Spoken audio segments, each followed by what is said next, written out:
रही है दलित शोषित प्रवासी समाज पार्टी से। आज तारीख 13/1/2026। तो मणिशंकर अय्यर कह रहे हैं कि हिंदुत्व एक राजनीतिक शब्दावली है जिसका हिंदुत्व से कोई मतलब नहीं है, और यह हिंदुत्व जो है राजनीतिक हथियार है सत्ता प्राप्ति का।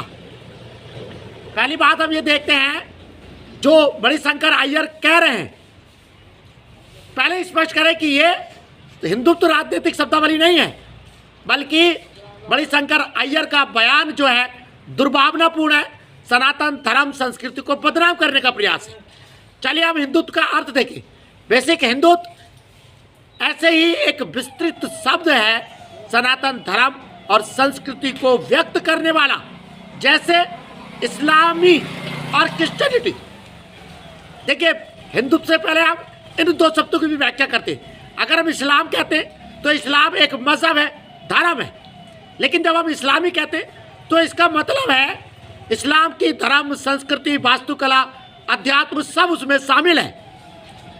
एक सामान्य मुस्लिम भी शामिल है, एक विद्वान इस्लामी विद्वान भी शामिल है। इसी तरह क्रिश्चियनिटी है, एक सामान्य ईसाई व्यक्ति भी शामिल है, और क्रिश्चियनिटी में सारी दुनिया के जो क्रिश्चियन हैं, ईसाई समाज है, उनकी धर्म, संस्कृति, उनका अध्यात्म सब कुछ शामिल है। यही स्थिति हिंदुत्व की है। हिंदुत्व समग्र व्याख्या है हिंदुत्व सनातन धर्म की, सनातन संस्कृति की, जिसमें सब चीज़ें सम्मिलित हैं जो कि मैं कह चुका हूँ, अध्यात्म वगैरह आदि। अगर हम और दो शब्द देखते हैं, एक शब्द है हिमालय। हिमालय क्या है?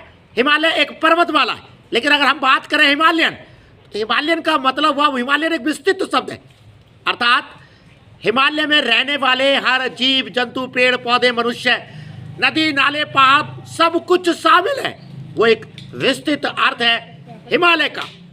यही स्थिति आप देखें, क्रिकेट एक शब्द है। अगर हम क्रिकेट की बात करते तो क्रिकेट एक खेल है, लेकिन जब हम क्रिकेटर की बात करते तो उसमें हर वो व्यक्ति शामिल है जो क्रिकेट खेल रहा है, चाहे वो बॉलर है, चाहे कीपर है, चाहे फलाना है, चाहे एम्पायर है, और चाहे कमेंटेटर है।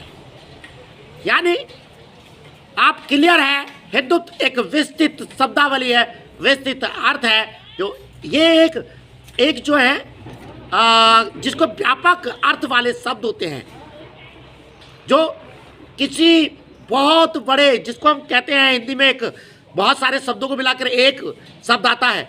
ईश्वर पे आस्था न रखने वाला, जिसको कहते हैं आस्तिक। तो बहुत सारे शब्दों को एक शब्द में व्यक्त करने वाला शब्द है हिंदुत्व, या इस्लामी, क्रिश्चियनिटी, हिमालयन आदि। जो मणिशंकर अय्यर है वो पूरी तरह दुर्भावना से ग्रस्त है हिंदू और सनातन धर्म से, इसलिए वो इस प्रकार के अनलगर प्रलाप कर रहे हैं। दोस्तों, शीर्ष शासन धरना आप जानते हैं लगातार जारी है जनहित याचिकाओं के लिए। जनहित याचिकाएं मैं एक बार फिर दोहरा दूं, स्कूली शिक्षा में जाति सूचक शब्दों में कड़ाई से रोक, अम्बेडकर जी को आधिकारिक राष्ट्रपिता घोषित किया जाए, गौतम अदानी, मुकेश अंबानी और रतन टाटा जी को भारत रत्न दिया जाए। यूट्यूब चैनल आप जानते हैं सत्यप्रिय सक्सेना के नाम से लगता है, बढ़ाइएगा, सब्सक्राइब कीजिएगा।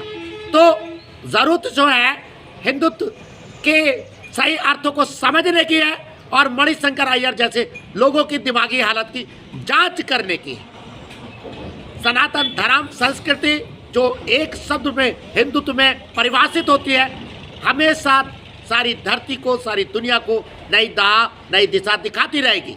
मणिशंकर अय्यर जैसे लोग भटके हुए एक दिन सही अर्थ समझेंगे और सही जगह पहुंचेंगे। धन्यवाद, नमस्कार।